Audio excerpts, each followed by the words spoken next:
नमस्कार, SBT news में आपका स्वागत है। पेश है 20 जून सोमवार दोपहर 3:15 राजस्थान की बड़ी खबरें।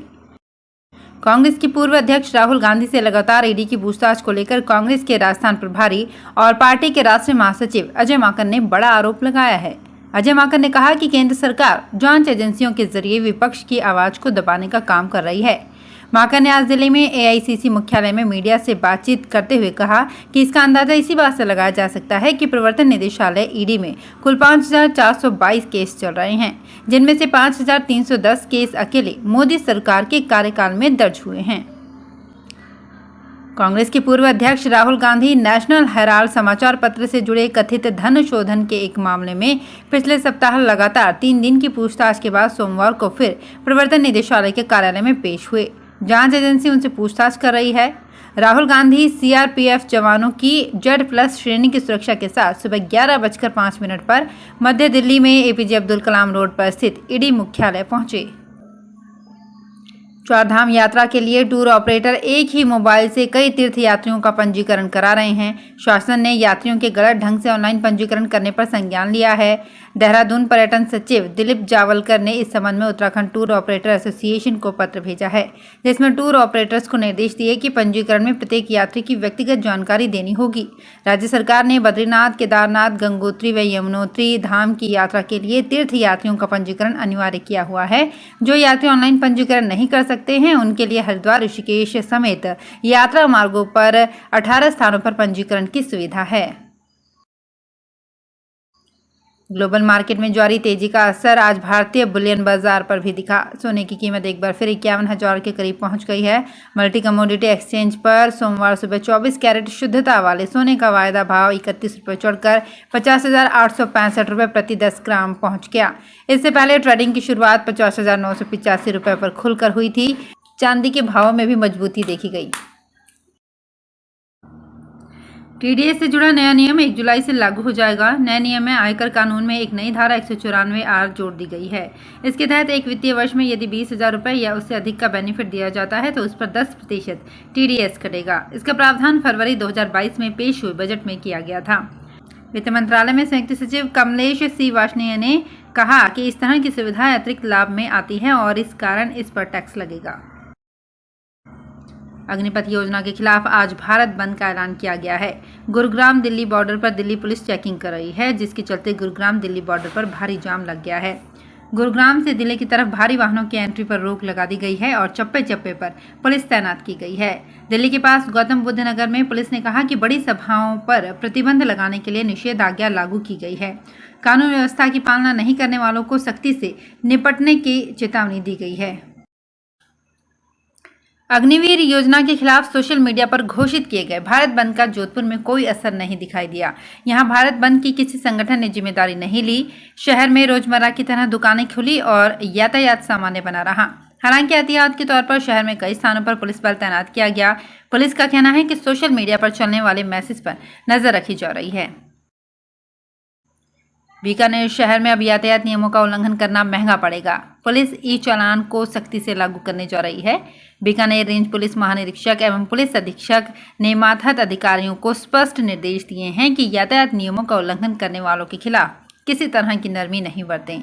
किसी प्रतिष्ठित व्यक्ति या किसी का फोन आए तो गाड़ी छोड़ दें, लेकिन ई चालान बनाकर उसके घर भिजवा दें। पुलिस अधीक्षक योगेश यादव ई चालान व्यवस्था को सख्ती से लागू करने के पक्ष में हैं। जिला पुलिस 4.5 साल में अब तक 11,824 ई चालान कर पाई है। ई चालान कर 24,58,900 रुपये जुर्माना वसूला गया है। जोधपुर में यातायात पुलिसकर्मी को सीट बेल्ट के लिए एक कार ड्राइवर को टोकना भारी पड़ गया। ड्राइवर ने कार के सामने खड़े ट्रैफिक पुलिसकर्मी की चिंता किए बिना ही एक्सीलेटर दबा दिया। पुलिसकर्मी कार के बोनट पर गिर गया, जिसके बाद सनकी ड्राइवर काफी दूर तक ले गया। पास से गुजर रहे कुछ बाइक सवारों ने आगे बाइक लगाकर कार को रुकवाया। ब्रेक लगाते ही पुलिसकर्मी सड़क पर गिर गया। इसके बाद कार ड्राइवर कार लेकर भाग गया। सेना भर्ती के लिए जारी की गई अग्निपथ योजना के देश भर में हो रहे विरोध को देखते हुए बीकानेर रेलवे स्टेशन पर हाई अलर्ट घोषित कर दिया गया है। आरपीएफ और जीआरपी के जवानों को चप्पे चप्पे पर तैनात किया गया है। स्टेशन पर आने वाले प्रत्येक यात्री पर पैनी नजर रखी जा रही है। जीआरपी के एसपी राशि डोगरा और एडीजे संजय अग्रवाल के निर्देशन में रविवार को जीआरपी और आरपीएफ जवानों ने रेलवे स्टेशन पर पैदल गश्त कर सतर्कता दिखाई। जीआरपी के एसएचओ राजाराम लेखा के अनुसार स्टेशन पर एहतियात के तौर पर हाई अलर्ट घोषित किया गया है ताकि किसी भी परिस्थिति से समय रहते निपटा जा सके। विश्नोई महासभा की ओर से किया जा रहा आंदोलन रविवार देर रात मांगे मानने के बाद समाप्त हो गया। वार्ता के बाद बाप एसडीएम, तहसीलदार और पटवारी को ईपीओ किया गया तथा थानाधिकारी को लाइन हाजिर किया गया। मांगों पर सहमति बनने के बाद धरना समाप्त किया गया। खेजड़ी बचाओ आंदोलन में बढ़ रही विश्नोई समाज के व्यक्तियों की संख्या के आगे प्रशासनिक अधिकारियों ने प्रतिनिधियों की सारी मांगे मान ली। शिक्षा विभाग में पिछले साल करीब 85,000 ग्रेड 3 शिक्षक ने तबादलों के लिए ऑनलाइन आवेदन किया था। इनमें करीब 50,000 शिक्षक ऐसे हैं जो 300 से 500 किलोमीटर दूर स्थित जिले से अपने गृह जिले में तबादला चाहते हैं, लेकिन शिक्षा मंत्री के जिले से जिले में तबादले के बयान में इनमें मायूसी छाई हुई है। शिक्षा विभाग में वर्तमान में राज्य सरकार के 33 जिलों में ग्रेड 3 शिक्षकों के 45,000 से अधिक पद रिक्त हैं। वहीं जिले से जिले में तबादला चाहने वाले शिक्षकों की संख्या 10% भी नहीं है। पिछले सरकार के कार्यकाल में 2018 में करीब 18,000 तृतीय श्रेणी शिक्षकों के तबादले किए गए थे। उस समय केवल 2013 तक नियुक्त शिक्षकों को ही ट्रांसफर का अवसर मिला था। मारवाड़ कुम्हार प्रजापति समाज विकास संस्थान की तरफ से समाज का 5वां सामूहिक विवाह सम्मेलन 23 जून को रावण चबूतरा मैदान पर आयोजित किया जाएगा। इस सामूहिक विवाह सम्मेलन में 50 जोड़े परिणय सूत्र में बंधेंगे। संस्थान के अध्यक्ष दशरथ कुमार कवाड़िया और महासचिव कालूराम कारवाल ने बताया कि विवाह समारोह में शिरकत करने वाले प्रत्येक नवविवाहित जोड़ों को 50 गज का कृषि प्लॉट, राजस्थान सरकार की ओर से अनुदानित 15,000 रुपए की बैंक एफडी, प्रत्येक वर वधु को 10 लाख रुपए का दुर्घटना बीमा, सोने का मंगलसूत्र, चांदी के 2 आभूषण और अन्य घरेलू जरूरत का सामान उपहार स्वरूप दिया जाएगा। राष्ट्रपति चुनाव को लेकर भाजपा राष्ट्रीय अध्यक्ष जेपी नड्डा ने केंद्रीय मंत्रियों और पार्टी के दिग्गज नेताओं के साथ अपने आवास पर महत्वपूर्ण बैठक की। नड्डा के दिल्ली स्थित आवास पर हुई इस महत्वपूर्ण बैठक में केंद्रीय मंत्री गजेंद्र सिंह शेखावत, अश्विनी वैष्णव, जी किशन रेड्डी, अर्जुन मेघवाल के अलावा पार्टी के राष्ट्रीय महासचिवों सीटी रवि और विनोद तावड़े और राष्ट्रीय प्रवक्ता संबित पात्रा सहित मैनेजमेंट टीम के अन्य नेता भी मौजूद रहे।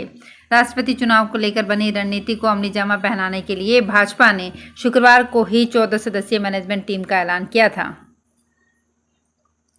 पश्चिम बंगाल की मुख्यमंत्री और तृणमूल कांग्रेस सुप्रीमो ममता बनर्जी और अन्य विपक्षी दलों के बीच राष्ट्रपति चुनाव के लिए एक सर्वसम्मत विपक्षी उम्मीदवार के चयन पर मतभेद बढ़ता जा रहा है, क्योंकि पूरी संभावना है कि वो 21 जून को शरद पवार की ओर से बुलाई गई बैठक में शामिल नहीं होंगी।